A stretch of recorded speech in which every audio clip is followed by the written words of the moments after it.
ဘန်လို့ခေါ်တဲ့ကောင်လေးအသက်2နှစ်သားအရွယ်ရောက်တဲ့အခါမှာသူ့အမေကဒီဘန်ရဲ့မျက်လုံးဟာတခုခုမှားယွင်းနေတယ်ဆိုတာကိုသိခဲ့ပါတယ်အဲ့ဒီတော့ဒီကောင်လေးကိုဆရာဝန်စီခေါ်ပြီးတော့သွားပြတဲ့အခါမှာတော့ဆရာဝန်က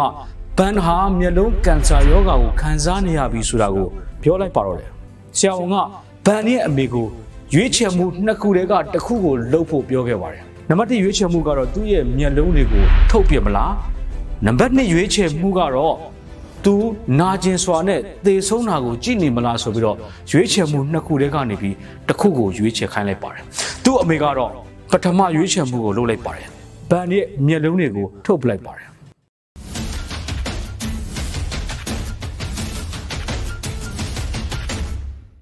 ဘန်ကဘာကိုမှမမြင်ရတော့တဲ့အတွက်အယမ်းကိုငိုကြွေးခဲ့ပါတယ်အယမ်းကိုစိတ်ညစ်ခဲ့ပါတယ်အဲ့ဒီချိန်မှာသူ့အမေကစကားတစ်ခွန်းပြောပါတယ်ငါသားကိုဘုရားသခင်ကလက်တွေလည်းပေးထားပြီးနားတွေလည်းပေးထားပြီးခန္ဓာကိုယ်အကောင်းတစ်ခုလည်းပေးထားပြီးခြေထောက်တွေလည်းပေးထားပြီးအဲ့ဒီတော့ငါသားဟာအရာဝတ္ထုတွေကိုမြင်ဖို့အတွက်တာမန်ဘဝကိုနေဖို့အတွက်မျက်လုံးတွေမလိုဘူးဆိုပြီးတော့ပြောလိုက်ပါတယ်ဘန်ဟာအဲ့ဒီစကားကိုမှတ်သားထားပြီးတော့မှသူဟာနေရောညရောအပြင်းအထန်လေ့ကျင့်ပါတယ်နေ့အနည်းငယ်ကြာတဲ့အခါမှာတော့ဘန်နဲ့သူ့ရဲ့အမေဟာကားမောင်းလာရင်းနဲ့ဘန်ကစကားတစ်ခွန်းပြောလိုက်ပါတယ်အမေကျွန်တော်တို့အဆောက်အဦကြီးကြီးမားမားတစ်ခုကိုဖျက်ဆီးခဲ့ပြီမို့လားလို့ပြောလိုက်တဲ့အခါမှာသူ့အမေဟာအယမ်းအံ့ဩသွားပါတယ်တားကမျက်စိမမြင်ပဲဘလို့သိနေတာလဲလို့မေးတဲ့အခါဘန်ကကျွန်တော်ဟာမြင်တာမမြင်နိုင်တာအားလုံးကိုကျွန်တော်ခံစားနိုင်တယ်အားလုံးကိုကျွန်တော်သိနေပြီလို့ပြောလိုက်တဲ့အခါမှာသူ့အမေဟာမျက်ရည်တောင်ကျမိပါတယ်တကယ်လည်းဟုတ်ပါတယ်ဘန်ဟာမျက်လုံးမမြင်ပေမဲ့ဗီဒီယိုဂိမ်းတွေကစားနိုင်ပါတယ်။ဆက်ဘိတ်စီးနိုင်ပါတယ်။လမ်းလျှောက်နိုင်ပါတယ်။စကိတ်လည်းစီးနိုင်ပါတယ်။တစ်ပင်လည်းတက်နိုင်ပါတယ်။ပြောမယ်ဆိုလို့ရှိရင်ဘန်ဟာမျက်စိမမြင်ဘဲနဲ့ကျွန်တော်တို့တွေနေသလိုတာမန်ဘဝတစ်ခုနဲ့နေနိုင်ခဲ့ပါတယ်။သူဟာကဘာမြေကြီးအထွက်ကိုမဖြစ်နိုင်ဘူးဆိုတာမရှိဘူးဆိုတဲ့ဥပမာကိုပေးခဲ့တာဖြစ်ပါတယ်။ဘန်ဟာ1992မှာမွေးခဲ့ပြီးတော့မှ2009ခုနှစ်မှာ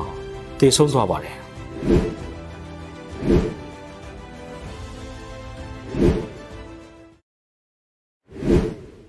ဒီအကြောင်းအရာတွေကနေပြီးတော့ဒီဗီဒီယိုကိုကြည့်နေတဲ့လူငယ်ကိုကျွန်တော်ကဘာပြောချင်တာလဲဆိုတော့ဘယ်တော့မှအရှုံးမပေးပါနဲ့ဘယ်တော့မှလက်မလျှော့ပါနဲ့လောကကြီးဟာကျွန်တော်တို့စိန်ခေါ်မှုတွေအခက်အခဲတွေကြာရှုံးမှုတွေနဲ့ပြည့်နေတဲ့နေရာဖြစ်ပါတယ်ကိုယ့်ရဲ့စိန်ခေါ်မှုတွေကိုယ့်ရဲ့အခက်အခဲတွေကိုယ့်ရဲ့ကြာရှုံးမှုတွေကြောင့်မလို့ဘယ်တော့မှအရှုံးမပေးလိုက်ပါနဲ့ကိုသွားချင်တဲ့နေရာကိုရောက်အောင်သွားပါကိုရောက်ချင်တဲ့ပန်းနိုင်ကိုဒီနေ့ကစပြီးတော့ရောက်အောင်လုပ်ပါဘန်ကိုကြည့်မယ်ဆိုလို့ရှိရင်လည်းမျက်လုံးမမြင်ပါဘူးဒါပေမဲ့သူ့ရဲ့ဆုံးဖြတ်ချက်ပြတ်သားမှုသူ့ရဲ့မဖြစ်နိုင်ဘူးဆိုတာဘာမှမရှိဘူးဆိုတဲ့စိတ်သက်ခိုင်မာမှုကြောင့်မလို့သူဟာတာမန်လူတွေလိုလောကကြီးမှာနေထိုင်သွားနိုင်ခဲ့ပါတယ်လူငယ်အရှုံးမပေးပါနဲ့ဒီဗီဒီယိုကိုကြည့်နေတဲ့လူငယ်အရှုံးမပေးပါနဲ့မဖြစ်နိုင်ဘူးဆိုတာဘာမှမရှိပါဘူးစကားတစ်ခုရှိပါတယ်ကျွန်တော်တို့ရဲ့မွေးဖွားမှုအပေါ်မှာမထိန်ချုပ်နိုင်ပေမဲ့ကျွန်တော်တို့ရဲ့နေထိုင်မှုအပေါ်မှာတော့ထိန်ချုပ်နိုင်ပါတယ်လောကကြီးမှာမဖြစ်နိုင်ဘူးဆိုတဲ့အရာမရှိဘူးဆိုတဲ့စကားကိုအခြေခံပြီးဒီနေ့ကစပြီးတော့မှဘယ်တော့မှအရှုံးမပေးပါနဲ့အခုဒီဗီဒီယိုကြည့်နေတဲ့လူငယ်မှာအားသာချက်တွေရှိတယ်ဒီဗီဒီယိုကြည့်နေတဲ့လူငယ်ဟာကိုရောက်ချင်တဲ့ပန်းနိုင်ကိုရောက်အောင်သွားဖို့အတွက်အရေးချင်းပြည့်နေတယ်အဲ့တော့ဘယ်တော့မှအရှုံးမပေးပါနဲ့ဆက်လက်တိုက်ပွဲဝင်ပါဒီဗီဒီယိုကနေပြီးတော့လူငယ်တို့အကျိုးတစုံတရာရတယ်ဆိုလို့ရှိရင်တော့ထုံစံတိုင်းပဲ comment မှာ yes လို့ရေးပေးပါ